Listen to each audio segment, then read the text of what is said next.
How's it, everybody? Celtic Link here. We're back for another Dokkan battle video. In today's video, I wanted to break down a little something from the recent Global Producers Letter about major changes coming to Dokkan battle. So first and foremost, let's go ahead, let's take a look, and let's talk about the changes as they come on screen. So we're going to replay a bit of the producer letter here, but basically we are getting essentially an entirely new Dokkan. The UI for the game is getting so revamped that it looks almost brand new. Let's take a look here.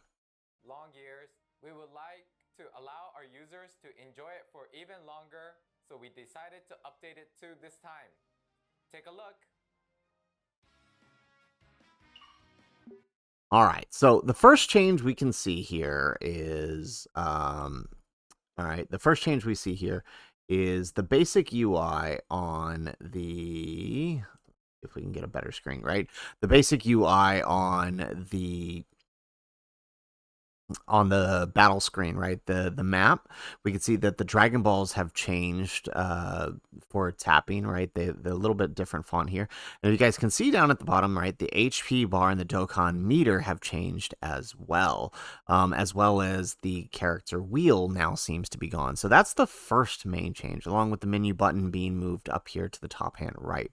So really, really interesting choices here, but let's keep playing here. All right, so nothing too crazy here. And boom, here's the next big change, right? The way the battle entrance. So usually you see the enemy, you see your team down here and then the boss up here. Now it's reversed, right? The enemy is up here, you're here, and your team is down at the bottom below. Kind of hard to see with the YouTube little thing there, but you get the picture. Now, the cut-in screens are nice. They're bigger. They're more apparent. And of course, what I really like here is, right, they label the passive skill that's being active and each of the new icons, right, indicating what is happening. Now, this is a quick flash. It's not something most people pay attention to, but it kind of lets you know what's happening at the start of turn. You can see here that also the character wheels have shifted, right? Each character it's just slightly different, like nothing too crazy, but it is different.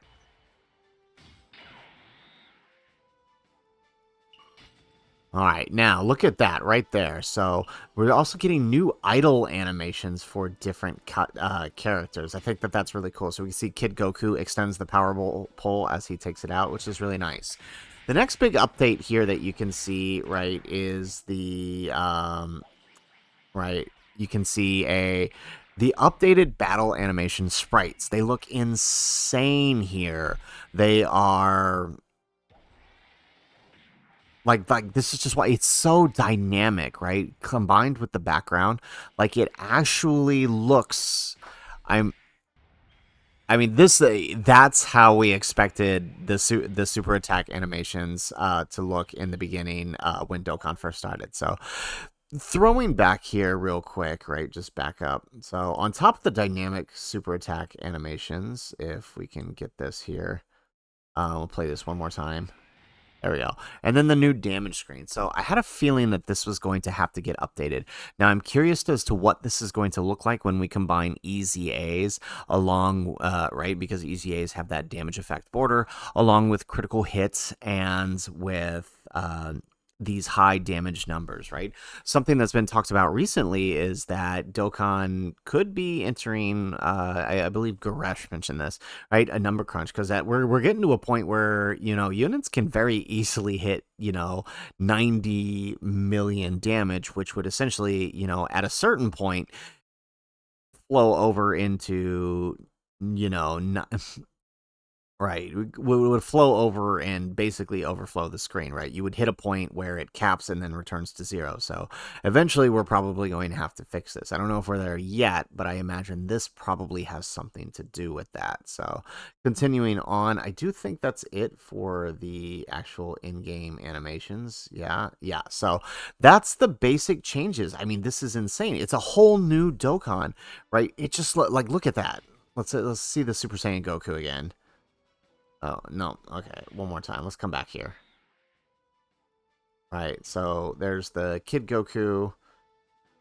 And then I mean, just look at that. So one thing they mention about this is that this is going to come with, right? They're going to specifically introduce new LRs in the anniversary that are going to do this as well. And I think it's interesting that they chose to show Super Saiyan Goku. I have a little leading theory that he may be a Super Saiyan Goku, may be one of the units for the anniversary. And it's interesting. It might mean nothing, but I mean, I think it's interesting that they show him going Super Saiyan. Like, imagine an idle Super Saiyan Goku, right? That just transforms as you come in. Like, it's just insane. It's a really good thing. On top of that, the next thing they add here, after all the animations, and this is a big one, and I've talked about it before, right? Jokes aside, we always complain about, Dragon Ball fans not being able to read, but I mean, jokes aside, this is actually probably one of the biggest things they could have done for players, right? They'll be updating the passive skill screen to work and bullet points, right? Showing what's happening, right? Is just basically the overarching effect of the unit, right? So UI Goku here, for example, right? Attack and defense 200%, 77% chance of launching an additional super attack, and 77% chance of evading, right? So, like, that's what he's doing at all times. Then what he does for the first turn, key 7, guaranteed evasion. Then what he's doing every time he attacks, every time he evades an attack, right? His chance goes up 7%, key 2 goes up by 2, and defense up by 30, up to 150, right? And this procs every time he evades. Then, right, when he activates his active skill, or 24, 77% attack and performs critical hit.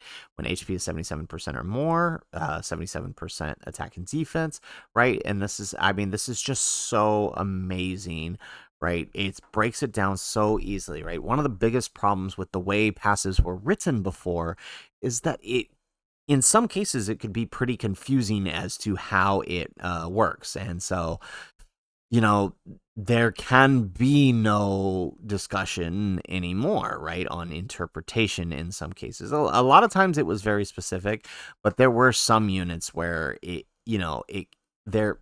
could be a little bit difficult to understand if you didn't understand the specific action that was happening behind the scenes with specific wording. Now you don't have that issue, right? It's just straight up there with the numbers and what's proccing it. Like, I just love this. This has to be the single greatest update to come to Dokkan since version Z. Like, hands down, I don't think that there's much better than this. Combined with the updated UI effects and the battle screens and the battle sprites, I am looking forward to what's to come out of this update. Now, they do mention that this update with the battle sprites and the passives will be happening during January, right? And so expect to see this sometime in the lead up to the anniversary. It could happen early January. We will probably know once the data download hits, or I could very much see this happening in the countdown to the anniversary. I have a leading theory about specifically Z Saga being part of it, and them showing a lot of Z Saga stuff here is, to me, pretty telling, but that's besides the point.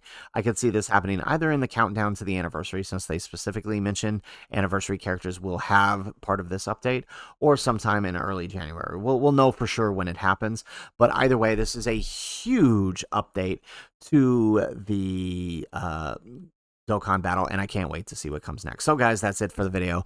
If you liked the video, make sure you hit that like button. Subscribe to the channel if you have not already. And in the comments down below, let us know, what are your thoughts on this update? I think there wasn't much else they could do better to improve the quality of life, but they sure as heck went ahead and did it. So, really appreciate it. Let us know your thoughts in the comments down below. Otherwise, guys, as always, thanks for watching, and aloha.